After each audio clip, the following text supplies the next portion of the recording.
Hi, everybody, and I hope you're doing well today. We're going to be talking about knowing when to stop drawing, which seems like a pretty odd premise, but I think you all know exactly what I'm talking about. You get to a point in an illustration where it looks perfect, but for some reason you carry on, you just add a few more details. You just think, I'll just add this bit here, I'll just paint this bit there and it'll look better. It'll be more polished. But for some reason just adding those few more details seems to take that magic away and it's ruined. We've all done it at one point or another, and knowing when to stop drawing is as important a thing to learn as knowing what other things to add to an illustration. And it's also one thing that I can maybe help guide you with, perhaps a little. So, this illustration here is a really good guide to that, I feel. This was something that I painted for fun, and I think the more you draw, if you're one of those people who does draw every day, and if you're not, then you certainly should be. Having an iPad and using it to draw and doodle on every day, I found over the last year while I've been doing this, is excellent. Now, I only sketch and doodle on my iPad. I don't use it for any serious work, none of my commission work. But using it to draw and doodle every day is brilliant. But one thing I do is now and again I do draw too much. Like this piece here, I've only been drawing for a couple of minutes and it looks great so far. And I could leave this as a really rough sketch, but I've got some time on my hands and I just keep adding to it and adding to it and adding to it. Whereas I could have just left it as a rough sketch and then moved on and done another rough sketch. My trouble is I don't do really rough sketches. I tend to build them up a bit more and more and more. Maybe to the point where I can move them over to my main computer and then turn them into a highly finished, polished piece. But like I say, it's about knowing when to stop. It depends on what kind of artist you are. For me, my pride comes from having a piece which is very highly detailed, from telling a story, adding more into a piece. So I like doodling, I like sketching, but that for me is about practicing and honing my talents.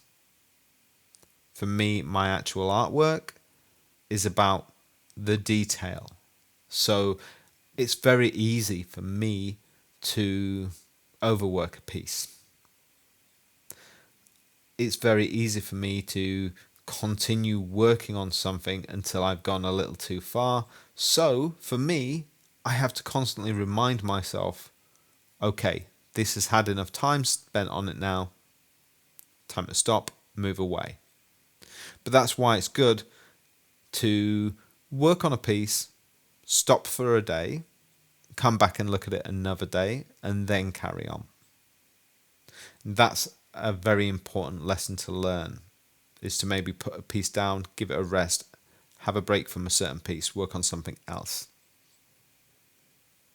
But a lot of people don't do that. A lot of people will just head down and just, like a racehorse with blinkers on, just and just work a piece until it's ruined.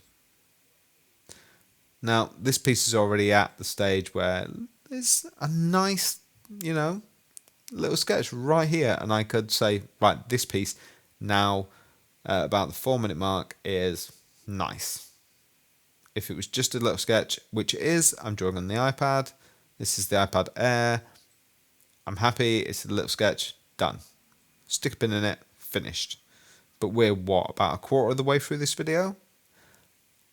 Tweet me. Let me know what you think. I like it. But I'm going to keep working on it. What am I doing? What about you? Do you ever overwork something? I'm going to keep working on it. Let's go. Let's see if by working on this continuously? Am I doing it any favors? Am I going to make it worse? What do you think? Comment below. Let me know what you think. But that's the whole point of this video. Can we make this better, or are we going to make this worse? I love drawing portraits. For me, portraits are one of the best things you can do in terms of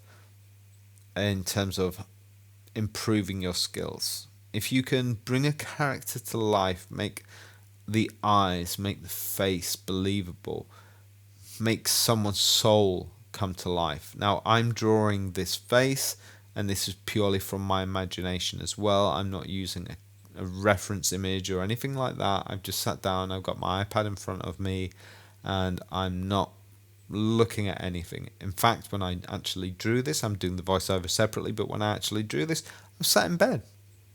It was nighttime, and I was just getting ready to go to sleep, but before I did, I was doing my daily practice. So, yep, my phone had a movie on, and I was just drawing. And I wasn't drawing anybody from the movie either. It was, I can't even remember what I was watching. It was just the latest film that had come out on the streaming service. I won't mention it by name. But, yep. So, no reference image. I was just drawing from my imagination, which I think is a great thing and everybody should do. So a lot of the time, I'm not really paying too much attention to kind of the thought process. Once I've got my initial sketch done, the details I'm adding are just the details that my mind tells me to add in a way. That sounds mad. I haven't thought about what I've just said. But I'm looking at it and saying, what else do I need? Right, well, I need to add more shadows. I want more contrast in this image. Oh, there isn't enough detail around the eye there. Maybe this hair needs a little more, a little more detail in the hair over there. I look around an image, much the same as you do when you look at an image as well, I'm guessing, And you can see my thought process as I dart around the image, It's I don't think it's anything amazingly different to anybody else, but then again, I don't talk about things in that fine a detail with my artist friends. I'm just imagining what everybody else thinks. Maybe it's really bizarre, but I like to draw older people because it's the cracks and the lines in the faces, which actually takes me back to my art school days many years ago. I remember asking the art tutor why, a bunch of us asked why we couldn't draw younger models, and our tutor said we draw older, more mature models because all the lines and the folds and the cracks in the skin are more interesting to draw, and they teach us more than a younger, fitter, healthier model, which is really interesting. And we weren't exactly sure what that meant at the time, but looking back, that is 100% accurate. You do learn more about human anatomy.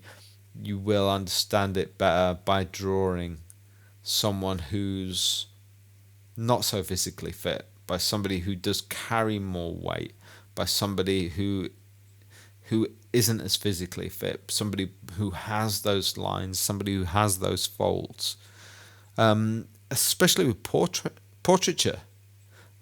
Somebody who has lines on their face, somebody who has years added to them.